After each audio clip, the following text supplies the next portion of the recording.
Baik, perkenalkan nama lengkap saya Maria Siventia Trifonia Bayi.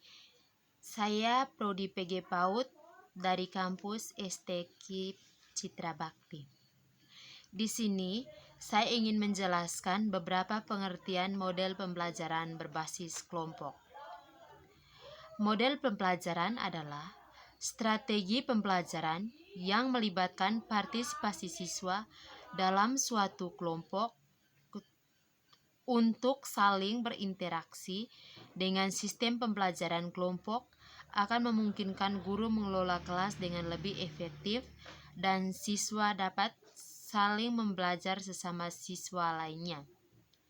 Dengan pembelajaran ini akan menciptakan sebuah interaksi yang lebih luas, yaitu interaksi dan komunikasi yang dilakukan antara guru dengan siswa, siswa dengan siswa, dan siswa dengan guru. Di sini, saya mengutip beberapa pengertian menurut para ahli. Yang pertama, menurut Kurotun, tahun 2013, halaman 270. Pembelajaran adalah untuk memberi kesempatan anak agar memperoleh berbagai pengalaman bermain dengan menggunakan alat atau sumber belajar dan memberi bantuan bimbingan pada saat diperlukan anak. Yang berikut, menurut Abdullah, tahun 1979, mengemukakan bahwa hasil belajar adalah kelengkapan nyata yang diukur langsung dengan alat ukur langsung dengan suatu alat, dalam hal ini adalah tes. Hasil belajar yang dicapai siswa dalam suatu pembelajaran biasanya menggunakan tes standar sebagai alat pengukur keberhasilan seorang siswa. Yang berikut, menurut Latson, Bilix, dan Gilborn, tahun 2014, halaman 195, menyatakan bahwa pendidikan multikultural adalah sebuah harapan yang besar di mana pendidikan dapat mengubah masa depan anak muda yang tak terhitung jumlahnya dari kehidupannya.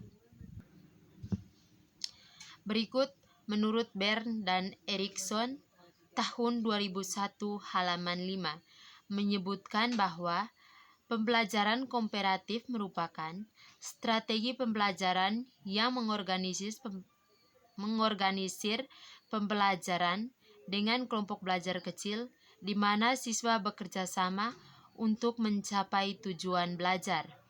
Yang berikut, menurut Yuliani Nurani Sugiano, sebagaimana yang dikutip oleh Jamal Makmur Asmani, mengatakan bahwa pada dasarnya bermain memiliki tujuan utama, yakni memelihara perkembangan atau pertumbuhan anak usia dini melalui pendekatan bermain yang kreatif, interaktif, dan terintegrasi dengan lingkungan bermain anak.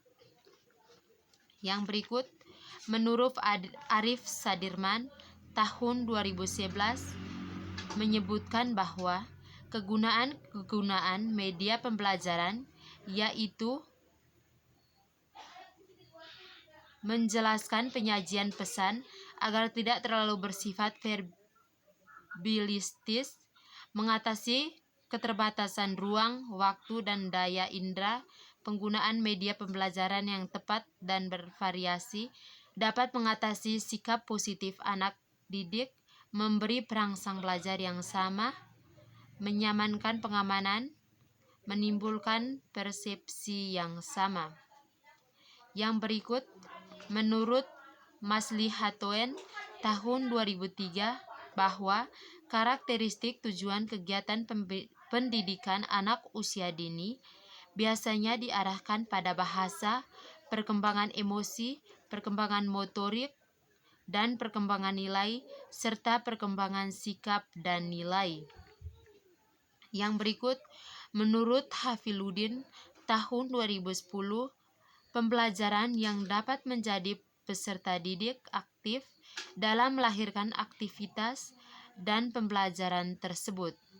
Yang berikut, menurut Maslihatoen, tahun 2003 bahwa karakteristik tujuan di pendidikan anak usia dini biasanya diarahkan pada perkembangan kreativitas, pengembangan bahasa, emosi, motorik, nilai, dan sikap. Terdapat 5 langkah pembelajaran dengan metode kerja kelompok. Yang pertama, kegiatan persiapan metode kerja kelompok. A. Merumuskan tujuan pembelajaran yang akan dicapai. B. Menyiapkan materi pembelajaran dan menjabarkan materi tersebut ke dalam tugas-tugas kelompok. C. Mengidentifikasi sumber-sumber yang akan menjadi sasaran kegiatan kerja kelompok.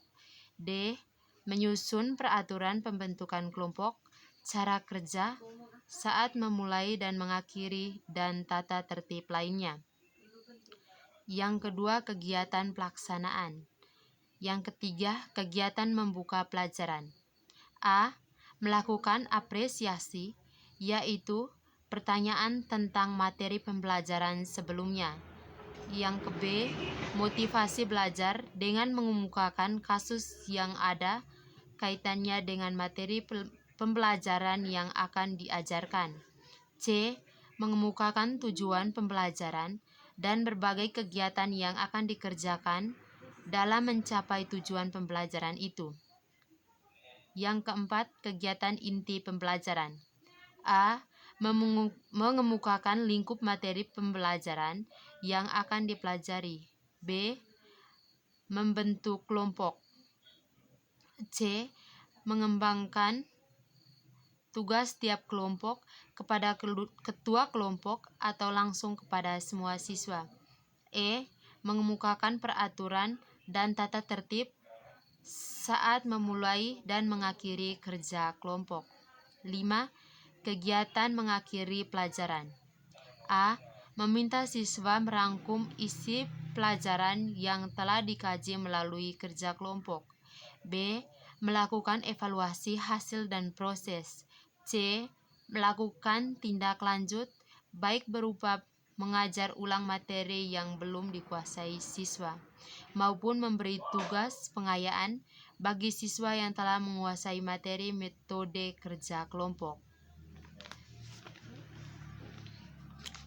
Itulah sedikit materi yang saya sampaikan tentang metode pembelajaran berbasis kelompok. Sekian dan terima kasih.